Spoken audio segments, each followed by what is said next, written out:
नमस्कार दोस्तों, स्वागत है आपका आज के मुख्य समाचार में। सबसे पहली बड़ी खबर में आपको बताएंगे, मंडल और कमंडल के सहारे बीजेपी का मिशन 2022 अयोध्या में बनी रणनीति।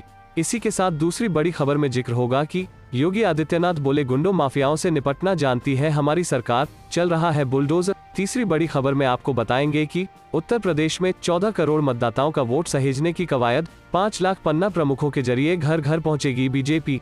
दोस्तों, हर एक खबर की गहराई में आपको ले जाएंगे, लेकिन उससे पहले अगर आपको भी योगी आदित्यनाथ सरकार और प्रधानमंत्री मोदी पर पूरा भरोसा है तो आप अभी इस वीडियो को लाइक कीजिए और इस लाल बटन को दबाकर चैनल को सब्सक्राइब करके घंटी बजाइए और कमेंट में लिखे जय हिंद।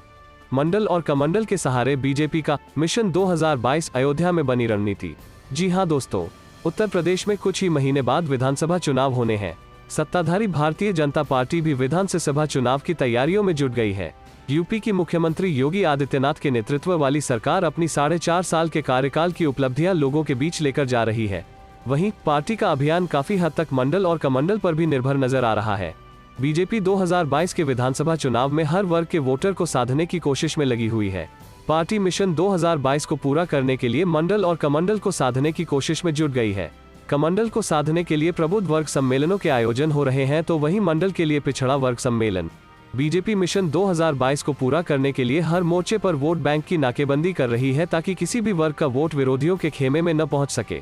समाजवादी पार्टी और अन्य विपक्षी दल जिस यादव और पिछड़ा वर्ग के वोट के सहारे ताल ठोक रहे हैं, बीजेपी ने उसी पिछड़ा वर्ग के वोट बैंक को लेकर अयोध्या में 2 दिन तक प्रदेश कार्य समिति की बैठक की। इस बैठक में आए कार्यकर्ताओं को संबोधित करते हुए मुख्यमंत्री योगी आदित्यनाथ ने साफ कहा कि पार्टी के सबका साथ सबका विकास नारे का मूल्य ही है कि सभी वर्गों का विकास बिना किसी भेदभाव के होना चाहिए। पिछड़ा वर्ग की ताकत को मजबूत करने के लिए ही प्रधानमंत्री नरेंद्र मोदी ने पिछड़ा वर्ग आयोग को मान्यता दी है। इस मौके पर सीएम योगी ने कश्यप, जायसवाल, लोनिया समेत पिछड़ी जातियों के लगभग हर वर्ग की भलाई के लिए सरकार की ओर से किए गए कार्य गिनाए। उन्होंने राजा सुहेलदेव की भी तारीफ की और उन्हें विदेशी आक्रांताओं से लोहा लेने वाला और हिंदू संस्कृति को बचाने वाला राजा बताया। सीएम योगी ने सपा पर भी हमला बोला। नाम लिए बगैर सपा पर हमला बोलते हुए उन्होंने कहा कि पहले प्रदेश में नौकरी निकलती थी तो एक खानदान वसूली के लिए निकल पड़ता था, लेकिन अब नौजवान बिना किसी भेदभाव के नौकरी पा रहा है। पहले व्यवस्था के नाम पर दुर्गा जुलूस हो या कांवड़ यात्रा, रोक लगा दी जाती थी। आज कोई इसे रोकने की हिम्मत नहीं कर पाएगा और कांवड़ यात्रियों पर पुष्प वर्षा कराई जा रही है। चलते हैं अगली खबर की तरफ। योगी आदित्यनाथ बोले, गुंडों माफियाओं से निपटना जानती है हमारी सरकार, चल रहा है बुलडोजर। जी हां दोस्तों, उत्तर प्रदेश के मुख्यमंत्री योगी आदित्यनाथ ने सोमवार को कहा कि भारतीय जनता पार्टी की सरकार गुंडों और माफियाओं से अच्छी तरह निपटना जानती है और हमारी सरकार में उन पर बुलडोजर चल रहा है। योगी आदित्यनाथ ने सोमवार को गाजीपुर जिला मुख्यालय से 40 किलोमीटर दूर सैदपुर के टाउन नेशनल इंटर कॉलेज में कई योजनाओं का लोकार्पण और शिलान्यास करने के बाद आयोजित समारोह को संबोधित करते हुए यह कहा। सीएम योगी ने कहा, पिछली सरकारों में गुंडों माफियाओं को सरकारी संरक्षण मिलता था, लेकिन अब उत्तर प्रदेश से माफियाओं का सफाया किया जा रहा है। भाजपा ने सभी क्षेत्र में व्यापक परिवर्तन करके दिखाया है और प्रधानमंत्री नरेंद्र मोदी के नेतृत्व में पूरे देश में विकास हो रहा है। योगी ने कहा कि उनकी सरकार ने बिना किसी की जाति पूछे लाखों युवाओं को रोजगार दिया है, युवाओं को नई पहचान दी है और युवा गर्व से कह सकते हैं कि वे उत्तर प्रदेश के हैं। उन्होंने कहा कि भाजपा सरकार ने जाति, क्षेत्र, चेहरा नहीं देखा और इस सरकार में सभी वर्गों और समाज का विकास किया गया। मुख्यमंत्री योगी ने योजनाओं के लाभार्थियों को प्रमाण पत्र प्रदान किए।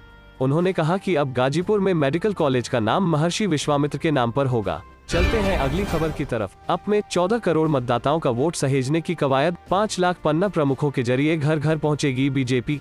जी हां दोस्तों, भारतीय जनता पार्टी ने आगामी उत्तर प्रदेश विधानसभा चुनावों में पार्टी को चुनावी रूप से अधिक प्रभावी बनाने के लिए पन्ना प्रमुखों की भूमिका और बढ़ाने का फैसला किया है। भाजपा के पदाधिकारियों की माने तो इस लक्ष्य को प्राप्त करने के लिए भाजपा अपने 1.63 करोड़ बूथों में पन्ना प्रमुखों को महत्वपूर्ण विधानसभा चुनावों से पहले मजबूत करने का लक्ष्य बना रही है, जिसमें वे मतदाताओं में से पन्ना प्रमुखों को चुनकर एक विशेष बूथ पर संवाद करेंगे। इसके तहत हर बूथ पर 100 नए लोगों को जोड़ने का टास्क बूथ कमेटियों को पकड़ाया गया है। इसके लिए अक्टूबर के दूसरा सप्ताह में पन्ना प्रमुखों के कार्यक्रम भी आयोजित किए जाएंगे। अक्टूबर के दूसरे सप्ताह में 3 दिवसीय पन्ना प्रमुख सम्मेलन आयोजित करने का निर्णय लिया गया है। सम्मेलन का आयोजन पूरे उत्तर प्रदेश में किया जाएगा। दरअसल सबसे पहले गुजरात विधानसभा चुनाव में पार्टी ने केंद्रीय गृह मंत्री अमित शाह को नारायणपुरा इलाके का पन्ना प्रमुख बनाया था, जबकि पन्ना प्रमुख को एक मोहल्ले से चुना जाना है। यह जरूरी नहीं था कि उन्हें 30 घरों का मतदाता होना चाहिए, जिसके लिए उन्हें प्रभारी बनाया गया है।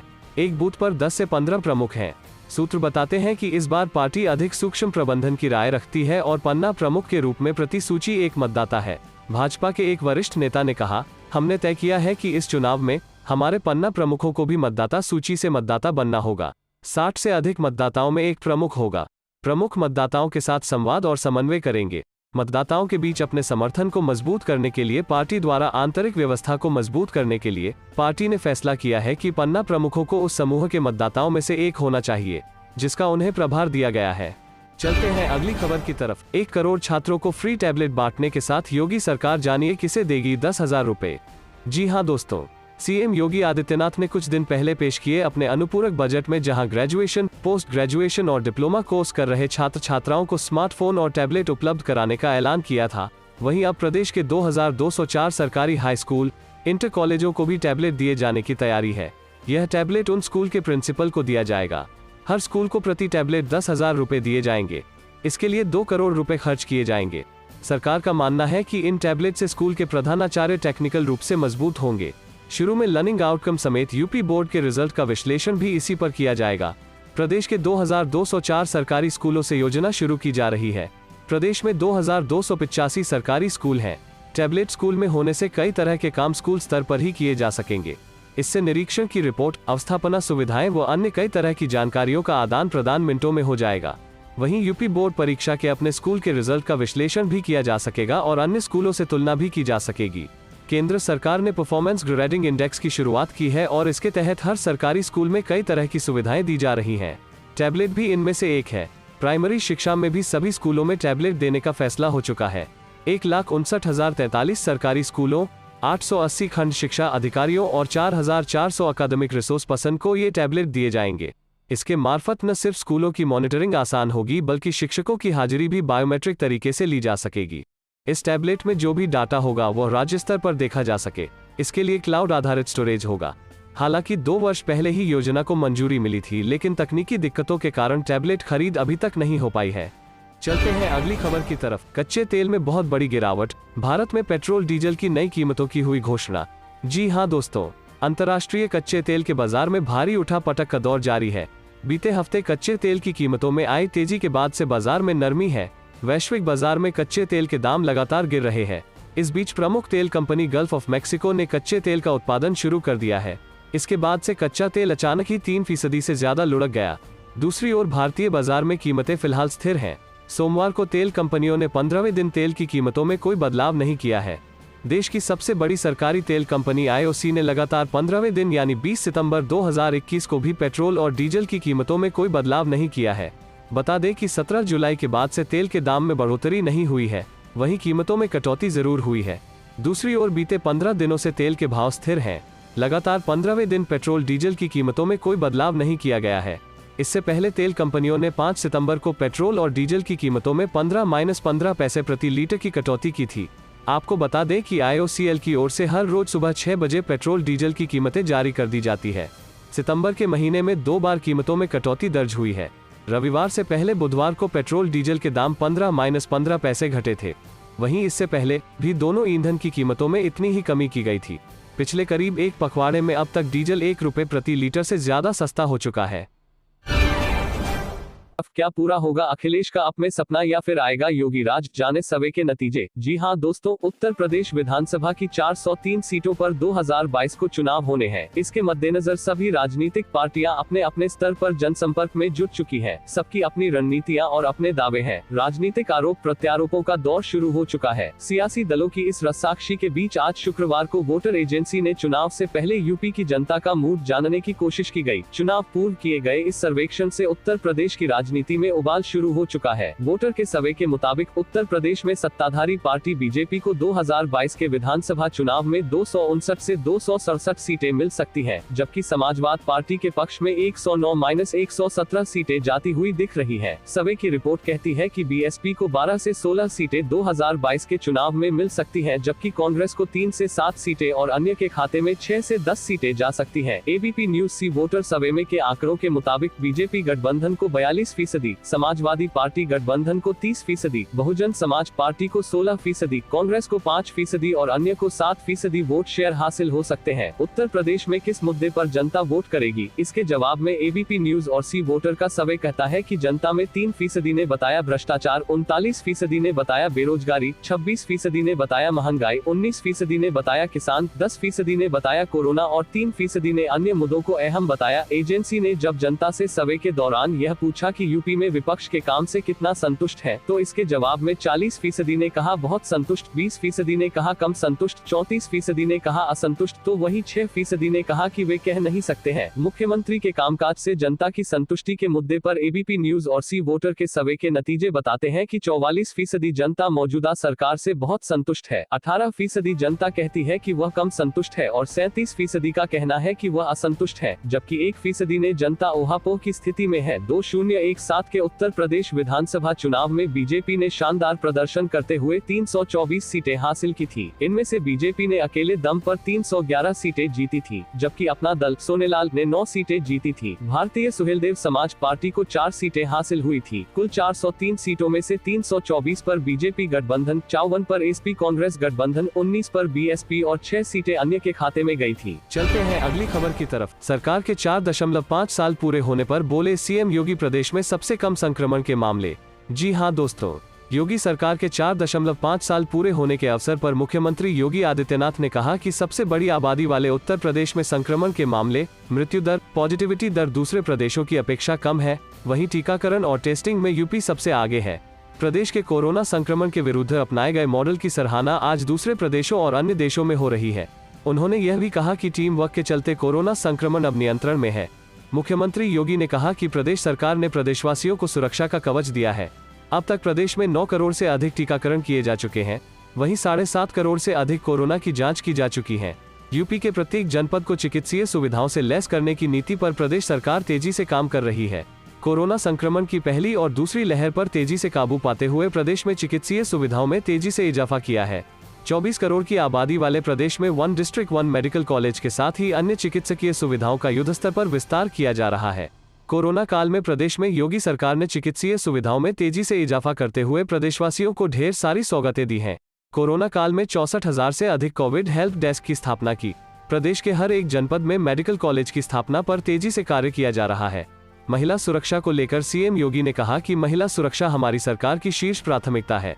प्रदेश में हमारी सरकार ने एंटी रोमियो स्क्वाड का गठन किया। आज मिशन शक्ति के माध्यम से प्रदेश की महिलाओं की समस्याओं का निस्तारण तेजी से किया जा रहा है। चलते हैं अगली खबर की तरफ। उत्तर प्रदेश और दिल्ली में फिर शुरू होगी मानसूनी बारिश, जाने अगले 24 घंटे में कैसा रहेगा मौसम। जी हां दोस्तों, दिल्ली में मानसून की बारिश 30% अधिक है और उत्तर प्रदेश में 5% की कमी है। मौसम की जानकारी देने वाली वेबसाइट स्काई मेट वेदर के अनुसार पूर्वी उत्तर प्रदेश में 4% अधिक है और उत्तर प्रदेश के पश्चिमी जिलों में काफी कम बारिश हुई है। यही कारण है कि इसमें 21% की कमी है। उत्तर प्रदेश और दिल्ली में मानसून कमजोर है। 20 सितंबर तक उत्तर प्रदेश के पूर्वी हिस्से में बारिश की गतिविधियां बढ़ने की उम्मीद है और 22 से 25 सितंबर के बीच पूरे उत्तर प्रदेश में बारिश में वृद्धि हो सकती है।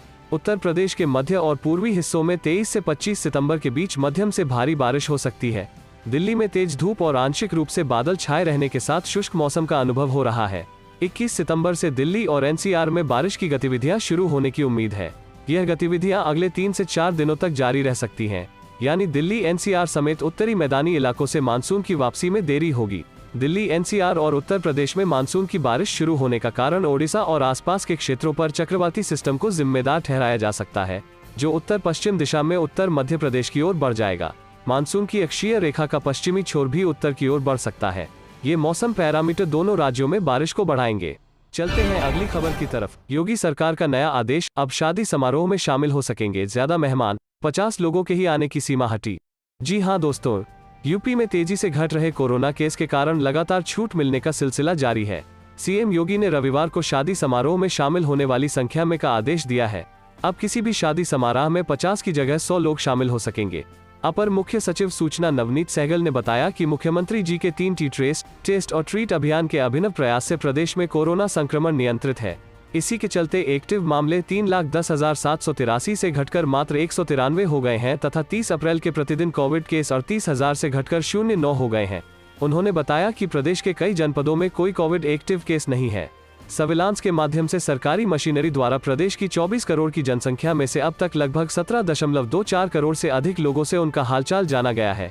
उन्होंने अपील की कि टीकाकरण के बाद भी कोविड प्रोटोकॉल का पालन अवश्य करें। सहगल ने बताया कि प्रदेश में सक्रिय मामले कम होने पर भी कोविड-19 के टेस्ट करने की संख्या घटाई नहीं जा रही है। बीते 24 घंटे में 1,82,000 से अधिक कोविड टेस्ट किए गए। अब तक 7 करोड़ 61 लाख से अधिक कोविड टेस्ट किए गए हैं, जो कि देश में सर्वाधिक है। गत दिवस प्रदेश में रिकॉर्ड 27 लाख से अधिक डोज दी गई हैं। उन्होंने कहा कि सोमवार से लगभग 20 लाख अधिक कोविड टीकाकरण करने का प्रयास किया जाएगा। प्रदेश में 7 करोड़ 72 लाख से अधिक पहली तथा 1 करोड़ 61 लाख से अधिक दूसरी डोज सहित कल तक कुल 9 करोड़ 33 लाख डोज लगाई गई है। प्रदेश में 50% पात्र जनसंख्या को वैक्सीन की कम से कम एक डोज दी जा चुकी है। उन्होंने कहा कि बरसात के मौसम को देखते हुए डेंगू, मलेरिया व अन्य वायरल बीमारियों के लक्षणयुक्त मरीजों की पहचान के लिए प्रदेशव्यापी सर्विलांस अभियान चलाया जा रहा है। चलते हैं अगली खबर की तरफ। मोदी की देशवासियों से उपहारों की नीलामी में शामिल होने की अपील। जी हां दोस्तों, प्रधानमंत्री नरेंद्र मोदी ने देशवासियों से उन्हें मिले स्मृति चिन्ह और उपहारों की नीलामी में शामिल होने की अपील करते हुए कहा है कि इससे मिलने वाली राशि गंगा नदी के उद्धार में लगाई जाएगी। प्रधानमंत्री ने रविवार को एक ट्वीट कर कहा, पिछले वर्षों के दौरान मुझे अनेक उपहार और स्मृति चिन्ह मिले हैं जिनकी नीलामी की जा रही है। इनमें हमारे ओलंपिक खिलाड़ियों द्वारा दिए गए विशेष स्मृति प्रतीक भी शामिल हैं। इस नीलामी में शामिल हों। इससे मिलने वाली धनराशि नमामि गंगे योजना के लिए इस्तेमाल की जाएगी। उन्होंने ट्वीट के साथ एक वीडियो भी साझा किया है जिसमें ओलंपिक खिलाड़ी हाल ही में टोक्यो में संपन्न खेलों के बाद उन्हें ये प्रतीक चिन्ह देते दिखाई दे रहे हैं। उल्लेखनीय है कि केंद्रीय संस्कृति मंत्रालय प्रधानमंत्री को मिले उपहारों और प्रतीक चिन्ह की ऑनलाइन नीलामी कर रहा है। प्रधानमंत्री के जन्मदिन पर शुरू हुई यह नीलामी 7 अक्टूबर तक चलेगी। नीलामी प्रक्रिया में करीब 1300 उपहारों को शामिल किया गया है। ओलंपिक खेलों में स्वर्ण पदक जीतने वाले नीरज चोपड़ा के भाले की बोली 1.5 करोड़ रुपए में लगी है।